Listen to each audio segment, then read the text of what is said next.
I hate Trump. I hate Trump. Oh, listen to him.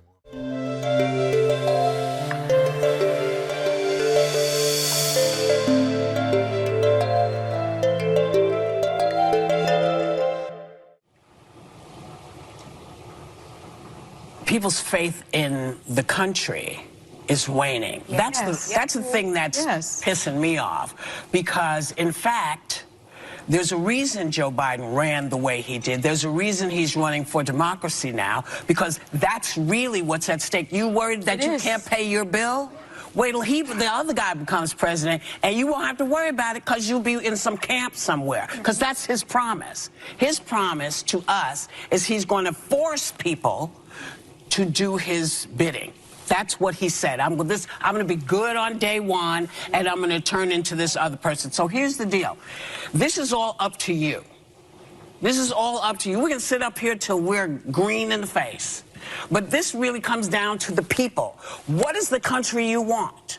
Do you want the country that you kind of thought you had, where we all get to say what we think and we don't have to be afraid of being American?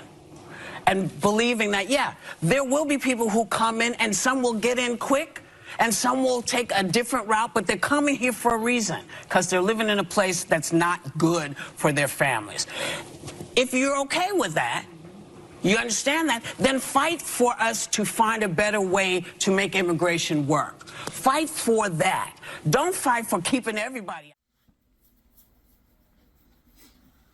This is sad, y'all. This is sad. This is sad. They don't stop. Whatever is in them, it ain't out their system.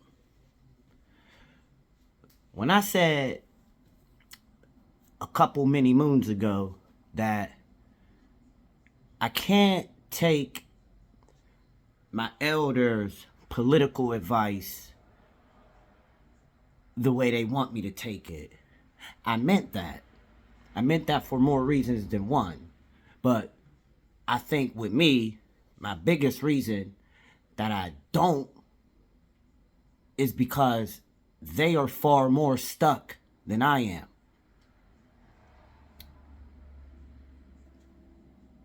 I also said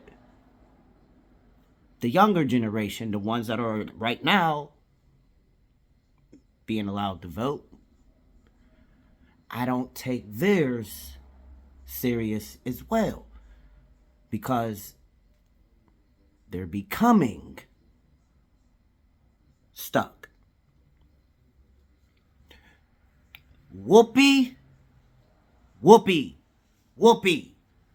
Why are you doing this again? Why is she back on it? Why? She was big anti-Trump. We know that. See, look, and she's going to say some things about being able to, freedom of speech, but I have to watch my words, and I have to be very, very strategic with my word placements and the way I say them. She never did. Without her platform, she never did.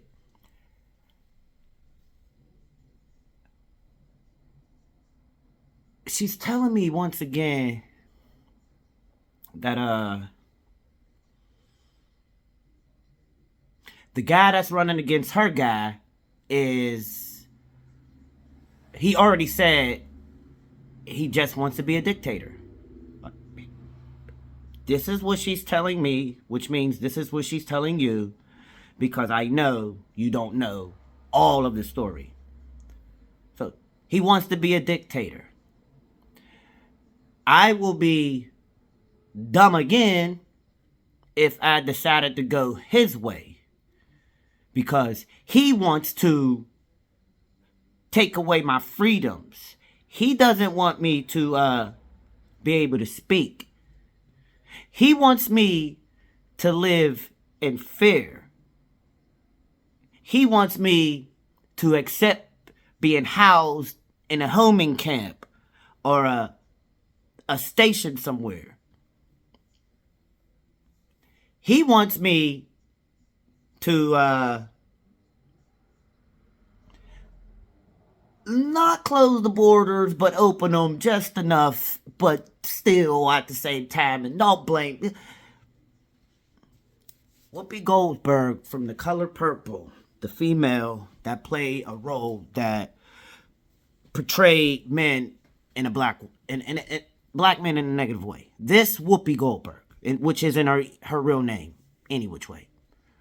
This, I was about to do it again, but I can't because it is called shaming. This very unattractive to me, because she's still on it, low IQ, babbling, all that rhetoric, wants me to follow her to the polls again.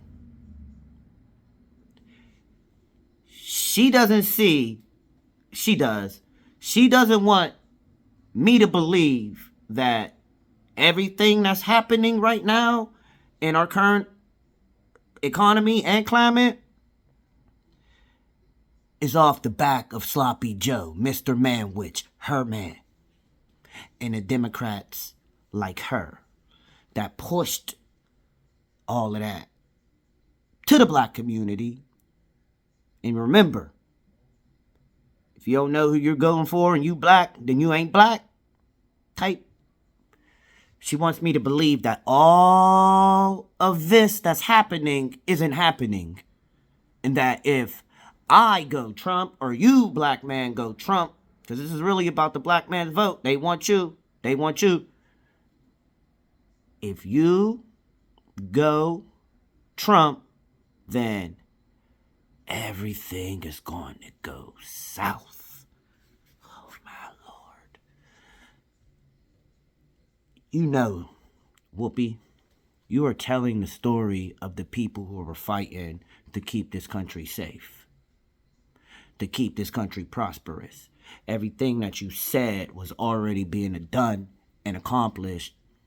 And when your guy, Manwich, jumped in office the first day, his first executive orders was to overturn and take away.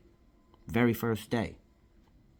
Which caused this rippling effect, which led us to this COVID, which we're still, like COVID, which we're still not making as much as we were, and we still lost our automobile industry, and we still lost manufacturing, and we still, borders is open.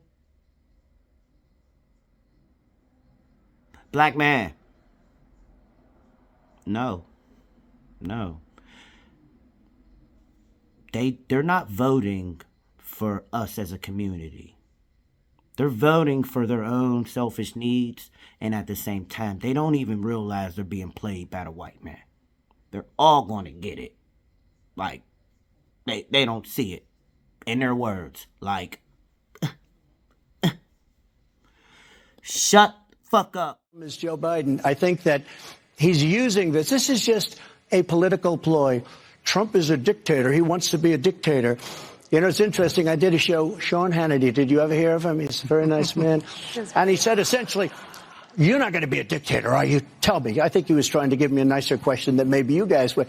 He meant it very well. I said, I'm going to be a dictator for one day. We're going to do two things. The border, we're going to make it so tight you can't get in unless you come in legally. And the other is energy. We're going to drill, baby, drill. After that, I'm not going to be a dictator. After that, I'm not going to be a dictator. So you weren't saying that if the and the press picks it up. So I said, I'm going to be a dictator for one day. They cut it. They go, I'm going to be a dictator. But they cut the rest of the sentence. No. I am not going to be a dictator. I'm going to manage like we did. We were so successful that the country was coming together. It was actually coming together and coming together well. It was a beautiful thing to see. And